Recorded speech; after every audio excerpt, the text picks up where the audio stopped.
So we finally hit the quarterfinals of the Euro 2020, and we haven't had a chat since the last time, since the last the knockout stages where all sorts of drama, variations of drama happened. I suppose I haven't been here. We haven't had that chat, right?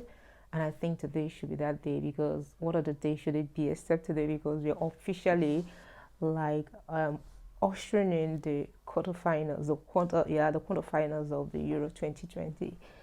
And while the last, strings of matches left me with mostly mixed feelings, I would like not want to dwell too much on it. But the one that completely ticked me off, not in a good way, was the one between Switzerland and France. Because for me, I like to think that France had everything it took to win that match, with so much convenience without having to like struggle or even have the match extending to the one millionth seconds or 200 million, minutes. But then again, I think it was mostly complacency. Most of the players were already comfortable in their skin, and I think they mostly underrated Switzerland. And I also like the clap back on the part of Switzerland. I wasn't a fan. I'm still not a fan. I was definitely rooting for France. But I developed this new kind of admiration for the Switzerland side because they bounce back up in a very dramatic way, might kind of come back, right? So that's the biggest, middle finger ever, how they went from nothing to up, like they were already 2 goals down, and then they bounced right up. And that was when I had my antenna right up, knowing very well that this match was theirs for the taking because you saw that resilience, you saw hunger. And by the time the French side, France tried to get their wits together, it was already, I assume, too late. What I have a problem with anyway, before I proceed, I think Pogba's goal should be one of the most interesting things I've seen lately. That goal is something I can't get it off my head, and I think it's quite mature, oven baked, and it must have been a divine one. Kudos, Pogba. And then I keep this back and forth blames on Kylian Mbappe for being too arrogant and how he, flopped his lines and missed the penalty. I mean, it could have been anyone. So I think we should just, humans like us, should learn to cut our fellow humans some slack.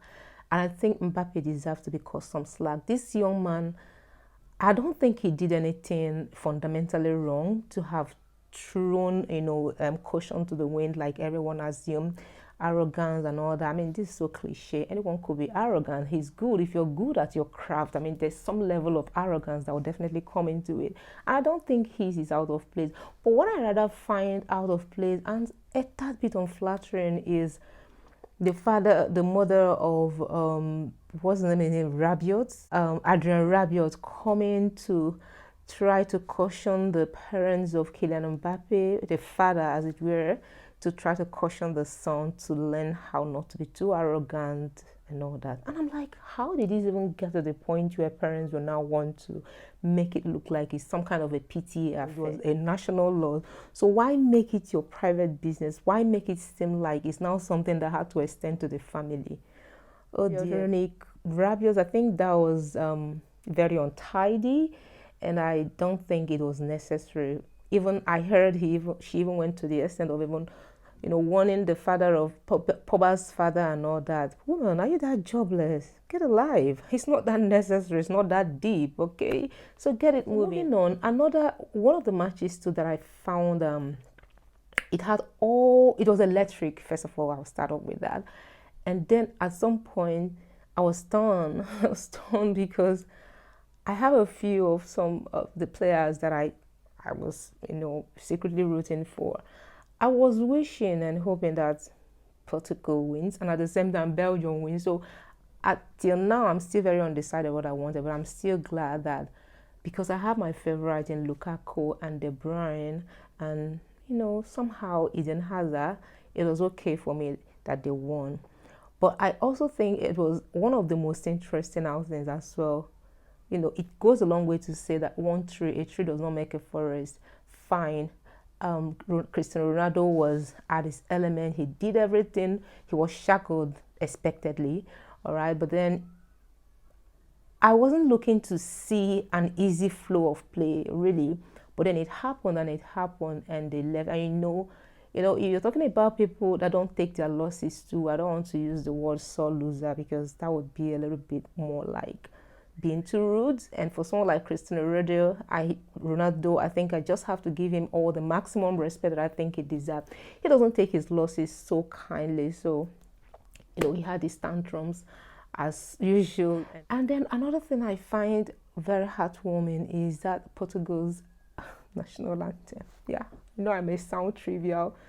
Oh, come on. But these things, little things like these, as trivial as they may seem, are the things that gladdens or like warms my heart. And I love it. I've always liked their national anthem.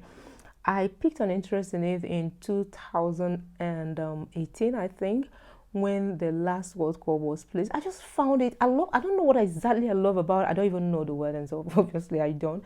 But I was able to catch up, and it meant like also it was just like singing to their heroes in the past and all that. I love the rhythm. I love the passion that they seem to infuse in it, and I love that it has this. It brings me. I don't know what I say, takes me down memory lane. I don't want to keep deviating, so let me bring myself back on. Sorry guys, I digress, but I just love their national anthem, and it's something I thought we should listen to.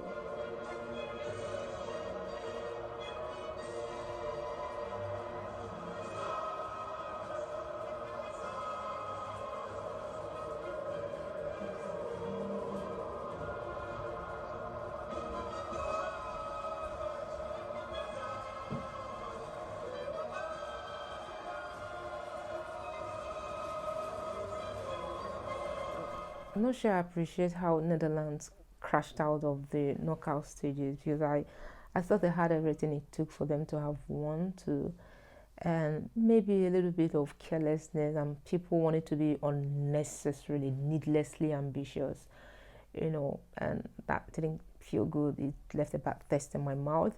But I think they already must have identified the mistakes, their shortfalls, and probably try to see how to get ahead and fix whatever that needs to be fixed.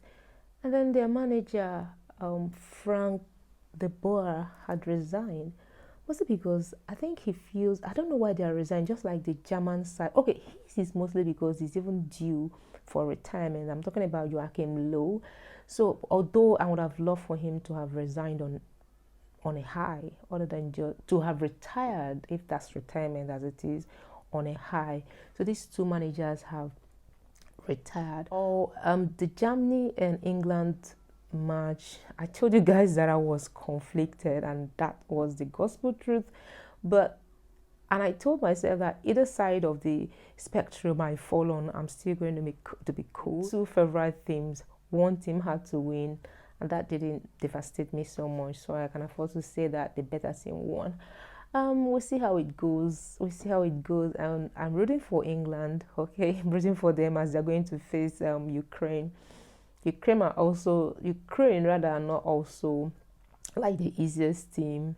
From what I saw, the display they had the last time with Sweden. So, but I'm rooting for England, and I know that they will do me proud. All right. So there are other stories. By the way, congratulations to Manchester United fans that they have finally, didn't have to talk too much like their blue counterparts, and they were able to secure Jadon Sancho. That looks to me like these guys are ready to like set the world on fire. They want to win the league. And on the other hand, too, this time I'm very sure that Ole Gunnar will have no excuses whatsoever to not, win everything winnable. So it's going to be like a much more pressure on him. But I feel too much is given, much is expected. So congratulations to Jadon, to Manchester United. While we hope that the other blue people, hopefully, that they get off their high horse, quit a lot of talking, all the shenanigans, the noise and all that, and then swing into action. And then for the first time, we see something really concrete. I pray to God it happens. So there are also stories about Kylian Mbappe talking about his worth in the market, like £220 million. out there, and I think he's worth it. And how Real Madrid are like desperately want. I don't even know how they want to pay for this young man. 250 million pounds. Real Madrid have been saying, they've been singing to high heavens that they are broke. So where do they even want to get the money from? They want to rustle up cash from wherever they can find it to buy Kylian Mbappe. And it looks like Kylian Mbappe is not in a hell of a hurry to want to renew his contract with PSG. People will still find a way to rope pride and arrogance into that. But come on, this young man knows his onions, and I think he's good. I don't think he's overrated. I don't know. I can't even take my biases off everything I feel about Kylian Mbappe. Can't I? All right, guys. Officially, Lionel Messi is now a free agent. There's no likelihood that he wants to sign, or he might want to sign, or he's just trying to, buy some time for himself, just to add more market value for himself and maybe get the money increase or something. No, there are always tactics. Everyone has got their own strategy, but officially anybody can now go buy him. Even anyone can now go price. He's up there for the asking. Whether he's going to be for a long time, no one is sure. So is Sergio Ramos too. He's now officially no longer a player with Real Madrid. But there are talks that PSG are interested in him. Although he's quite, I think he's 36 or thereabouts, between 36 and 37. He's still good at his craft. So I think he still has one more year or two or less to, continue to push and, maybe still put his expertise to good use. Who knows? So Ronaldo, no one is sure if he's ready to renew his contract with Juventus. But we'll see how that goes eventually. We'll see how everything goes. Everton fans are disgruntled at the moment because perhaps they are looking to get someone like Pep Guardiola, or maybe they are looking for maybe the best player, the best manager, because they have Rafael Benitez and they are complaining. And I'm wondering, how greedy can you guys be? What's so special about you guys? What exactly do you want? Rafael Benitez, to the best of my knowledge, he once coached Chelsea. I mean, he's not such a terrible manager, all right? So I think it's okay to tell them congratulations, disgruntled as they may appear to be. These things happen. And then Nuno Espirito is now the Tottenham Hotspur manager, replacing Mourinho. It's a mixed bag for me, and I'd rather not say too much about it, but I just wish them the best. And I know he's not such a terrible manager. He was great while he was with Wolves, but most of these things are not just about the managerial skills. I think it's mostly the amount of money that the club are ready to splurge on getting the right players. That's my opinion. Might be wrong, but my opinion, like I said. The quarterfinals of the Euro 2020, and trust me when I say that I am looking forward to that with an open mind this time. Okay, I'm not ready to give myself any more headache. So it's starting off with Switzerland and Spain. Switzerland, I know they will develop this new level of confidence because, come to think of it, they were able to beat France. So that should give them some kind of edge. Confidence level should go up by a notch, and based on that should give them an edge, in my opinion.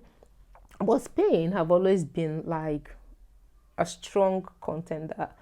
They have always been known to be a football playing country, so it's not also going to be one of those one bam thank you ma'am kind of situation. No, not at all. So I think it's still going to be like a toss. It's not going to be there for the taking, like with the speed of a sneeze. There's still going to be some tussle. I am not rooting for anything, but I see Spain taking today, mostly because when Switzerland and France were playing, I noticed their midfield didn't have a lot of depth, and it didn't have that kind of stability. So I don't know how they're going to navigate through and maneuver through the attacking Spanish side is still left for them. But I'm sure that they would have taken time to see their loopholes and try to find a way to mend fences. And let's see how it goes. We can only keep our fingers crossed. But the one that is going to really have the excitement you have no idea of, the divine excitement, is the one between Belgium and Italy for very obvious reasons. I don't know why I have the feeling that whoever wins between these two countries will be the most likely winner of this Euro 2021. Belgium are tough, Italy are tough. It's going to be a tough game. What it comes out to be is up in the sky. I have this inkling that between these two countries, whoever that wins today, it's most likely to be. I'm not, like I say, I try not to jinx, but I just feel like just based on their pedigree and how much they have been doing since the beginning of this Euro 2020. My heart goes out to Serena Williams because she's going to miss this Wimbledon. She suffered an injury. And guys, I'm going to introduce other aspects of sports into Blue Lens Sports TV. You know, maybe start with the tennis and maybe Formula One and all that. All of these will come in quick succession and we'll see how it goes. So that's the end of this video while I prepare for these quarterfinals, you know, games that are coming up today. Like I said, keep it there. The first one is between Switzerland and Spain. That would come up by 6 p.m. Central, you know, European time. And then the second one would be between did I say Portugal?